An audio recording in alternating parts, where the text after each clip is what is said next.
Hello മക്കളെ, ഇപ്പൊ miss പറഞ്ഞിട്ടുണ്ടായിരുന്നു നെക്സ്റ്റ് ഇയർ ബാച്ചിലേക്ക് നിങ്ങൾ ഇപ്പൊ തന്നെ ജോയിൻ ചെയ്യുകയാണ് എന്നുണ്ടെങ്കിൽ ഈ ഒരു വർഷത്തെ റിവിഷൻ ബാച്ച് എന്ന് പറയുന്നത് നിങ്ങൾക്ക് ഫ്രീ ആയിട്ട് കിട്ടും എന്നുള്ളത്.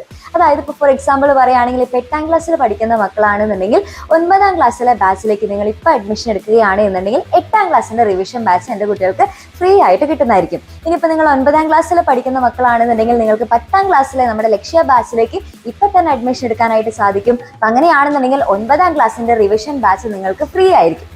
ഓക്കെ, അപ്പൊ ഇതേപോലെ എല്ലാ ക്ലാസ്സസിലും നിങ്ങൾക്ക് കിട്ടുന്നതായിരിക്കും. 5 മുതൽ നമ്മുടെ +1 വരെയുള്ള എല്ലാ ക്ലാസ്സസിലും നമ്മൾ ഈ ഒരു ഓഫറിന്റെ കാര്യം പറഞ്ഞിട്ടുണ്ടായിരുന്നു. ഇതിന്റെ കൂടെ തന്നെ മറ്റൊരു കാര്യം മിസ് വളരെ ഇമ്പോർട്ടന്റ് ആയിട്ട് നിങ്ങൾ ശ്രദ്ധിക്കണം എന്ന് പറഞ്ഞിട്ടുണ്ടായിരുന്നു. അതായത് ഈ ഒരു അവസരം എന്ന് പറയുന്നത് നിങ്ങൾക്ക് ഒത്തിരി നാളത്തേക്ക് ഈ ഒരു ഓഫർ നിങ്ങൾക്ക് കിട്ടുന്നതായിരിക്കില്ല. ജാനുവരി 10th വരെ മാത്രമേ നിങ്ങൾക്ക് ഈ ഒരു അവസരം കിട്ടുകയുള്ളൂ. അതായത് ജാനുവരി 10th എന്ന് വെച്ചാൽ നമുക്കറിയാം നാളത്തോടു കൂടെ ഇത് അവസാനിക്കുകയാണ്. ഇനി നിങ്ങൾക്ക് ആർക്കെങ്കിലും ജോയിൻ ചെയ്യണം എന്ന് ആഗ്രഹിച്ച് നിൽക്കുന്നവരാണ് എന്നുണ്ടെങ്കിൽ ഒട്ടും മടിക്കേണ്ട കാര്യമില്ല. വേഗം തന്നെ ഈ താഴെ കാണുന്ന നമ്പറിൽ നിങ്ങൾക്ക് ജോയിൻ ചെയ്യാനായിട്ട് സാധിക്കും. അപ്പോൾ നിങ്ങൾക്ക് എന്തെങ്കിലും ഡൗട്ട് ഉണ്ട് എന്നുണ്ടെങ്കിൽ ഈ കാണുന്ന നമ്പറിൽ നിങ്ങൾക്ക് ഫുൾ ഡീറ്റെയിൽസ് പറഞ്ഞു തരുന്നതായിരിക്കും. ജസ്റ്റ് വാട്സാപ്പിൽ നിങ്ങളൊരു ഹായ് മെസ്സേജ് അയച്ചാൽ മാത്രം മതി. ഓക്കെ, അപ്പോൾ ഇനി ഒട്ടും സമയം കളയാനില്ല. നിങ്ങളുടെ എല്ലാ ഫ്രണ്ട്സ് ഗ്രൂപ്പിലേക്ക് ഷെയർ ചെയ്ത് കൊടുക്കുക.